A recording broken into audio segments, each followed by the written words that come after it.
Welcome back Devesh Mishra के साथ आपके बीच हाजिर हो चुका हूँ। भर्ती जूनियर हाई स्कूल की बहुत जल्द आपके समक्ष होने वाली है और मैं जानता हूँ बहुत सारे सवाल भी होंगे कि भैया सीटेट या टेट के पहले आएगा क्या। जो न्यू कमर होंगे वो सोचते होंगे भैया इसके पहले ना आए।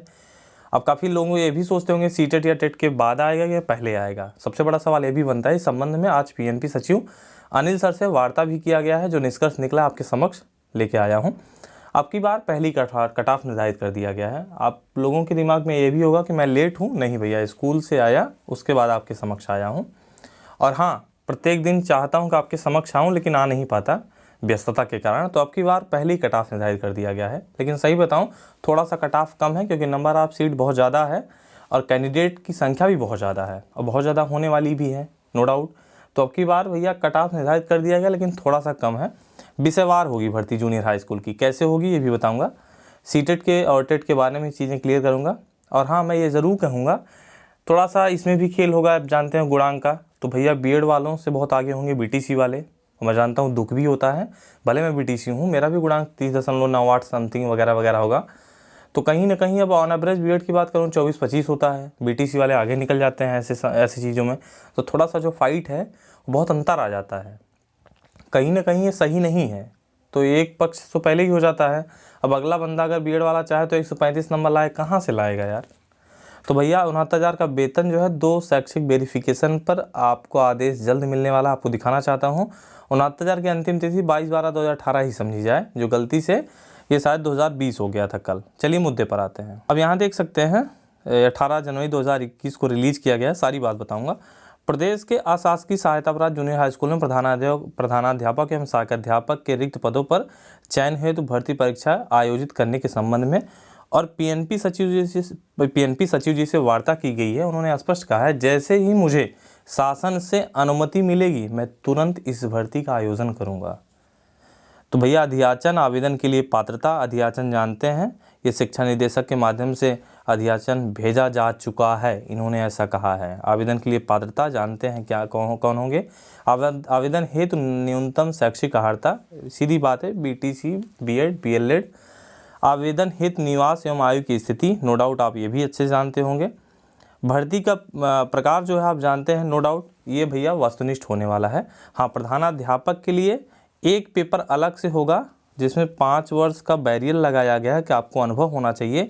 1 घंटे का अलग से, देख सकते हैं, पृथक रूप से प्रश्न पत्र रखा जाएगा प्रबंध को लेकर, ठीक है, प्रधानाध्यापक को देना होगा। और हाँ, विषयवार का मेरा सीन अभी यही समझ में आ रहा है, जो मैं पहले भी कई बार बता चुका हूँ भैया। सिर्फ और सिर्फ जो मैंने देखा है जूनियर हाई स्कूल में, क्योंकि मैं जाता हूँ, बगल में एक ही कैंपस में है, वहाँ 3 विषय होते हैं। एक भाषा होता है, ठीक है, एक सामाजिक विज्ञान होता है और एक विज्ञान होता है। यही 3 विषय होते हैं, ठीक है, जहाँ तक मेरा मानना है कि यही चलता है।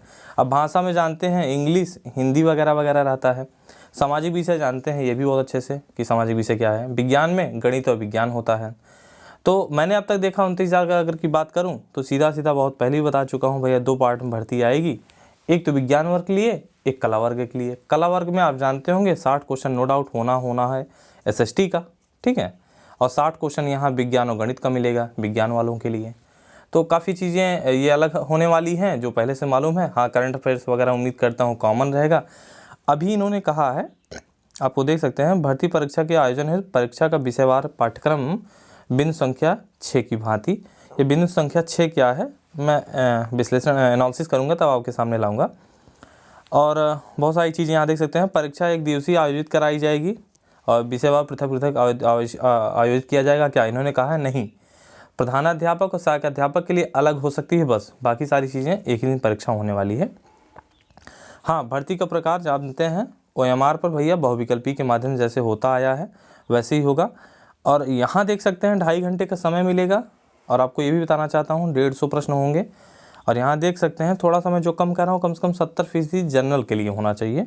भर्ती परीक्षा का उत्तीर्णांक सामान्य वर्ग के अभ्यर्थियों का उत्तीर्णांक जो है 65% तथा सभी आरक्षित श्रेणी के अभ्यर्थी हेतु उत्तीर्णांक जो है 60% होगा, ठीक है। और भैया देख सकते हैं अतिशीघ्र कार्यवाही, यहाँ देख सकते हैं रिक्त पदों पर चयन है तो परीक्षा आयोजित कराए जाने के संबंध में अतिशीघ्र कार्यवाही करने का कष्ट करें। और पीएनपी सचिव जी से इस संदर्भ में वार्ता भी हुआ। रजत सिंह के माध्यम से चीज़ें निकल के आई हैं। परीक्षा नियामक प्राधिकारी जानते हैं सचिव अनिल भूषण चतुर्वेदी से वार्ता कर पता चला है कि जैसे ही शासन से अनुमति मिलेगी वैसी भर्ती के लिए विज्ञापन जारी कर दिया जाएगा। परीक्षा नियामक प्राधिकारी तैयारी पूर्ण कर चुका है। बाकी सीटेट और टेट का इंतज़ार नहीं किया जाएगा। देखो एक बात तो है, ये भर्ती 6 महीने बाद या 6 साल से आए मुझसे मुझे नहीं पता है। अभी ये पीएनपी के सचिव जो ये बात बताए हैं वही बात आपको बता रहा हूँ कि सीटेट और टेट का इंतज़ार नहीं करेंगे। ये कह रहे हैं कि जैसे ही अनुमति मिलेगा, क्योंकि नीचे आपने देखा है साफ साफ लिखा है कि भैया अतिशीघ्र कार्रवाई किया जाए भर्ती के विज्ञापन पर। तो जैसे ही अनुमति मिलेगा तुरंत विज्ञापन जारी कर दिया जाएगा। विज्ञापन जारी होगा मतलब समझ लीजिए वही कट ऑफ डेट हो गया। आप अच्छे से जानते हैं वही, नहीं तो आप ज़्यादा से ज़्यादा कर सकते हैं, अंतिम तिथि उसकी कट ऑफ डेट हो गई। तो भैया जूनियर हाई स्कूल भर्ती का कार्य तेज़ी से चल रहा है, ऐसा ना हो कि बहुत सारे साथी जो हैं वंचित रह जाएँ। बाकी जो भी चीज़ें हैं मैं नहीं जानता, अभी एक्चुअल यही है। हाँ लेट हो, आप जानते हैं भर्ती बहुत दिनों से भी आ रही है। ये कल को भी विज्ञापन आ सकता है, 6 महीने बाद और 6 साल बाद भी, मुझे नहीं पता है। लेकिन एक्यूरेट अभी के डाटा यही है और इसे देखकर यही लगता है कि बहुत जल्द आपके सामने आने वाला है। यहाँ देख सकते हैं जो बड़ी बात आपको दिखाना चाहता हूँ, राष्ट्रीय शैक्षिक महासंघ उत्तर प्रदेश के माध्यम से एक ज्ञापन दिया गया है।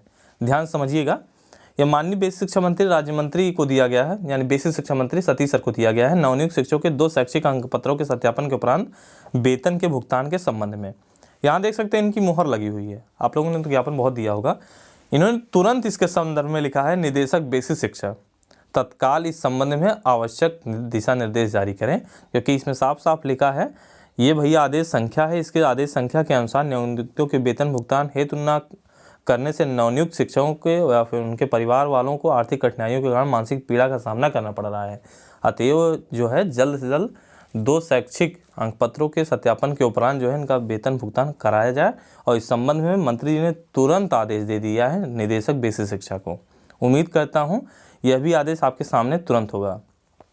और यहाँ देख सकते हैं कल एक संशोधन का डाटा जारी किया गया था महानिदेशक के माध्यम से, और वहाँ 22/12/2020 कर दिया गया था और उसके स्थान पर 22/12/2018 पढ़ी जाए। इसके संदर्भ में आज बाबत जो है आदेश जारी कर दिया गया है। तो भैया उम्मीद करता हूँ आप लोग मेरी बात समझे होंगे। टीटी सीटीटी वगैरह का इंतज़ार नहीं, विषय शायद आर्ट और साइंस आएगा मात्र। और भैया प्रधानाध्यापक के लिए अलग से 1 घंटे का पेपर होगा। कट ऑफ थोड़ा सा कम है, एकेडमिक का रोल है, मैं चाहता हूँ इसे ख़त्म हो, लेकिन सही समय पर विरोध होगा तभी ख़त्म होगा। अब तो नहीं ख़त्म हो सकता, बहुत पहले होना होता तो कर दिया गया होता, अब नहीं होता। और हाँ, उम्मीद करता हूँ थोड़ा सा कट ऑफ और ऊपर आता तो ज़्यादा बेहतर है, लेकिन अब तो ये भी फाइनलाइज हो चुका है, अब कुछ नहीं होगा। यानी कि गाड़ी निकल चुकी है। एक बात और स्पष्ट जान लें, अब कभी भी विज्ञापन ये भी आ सकता है। चलते हैं, बाय बाय।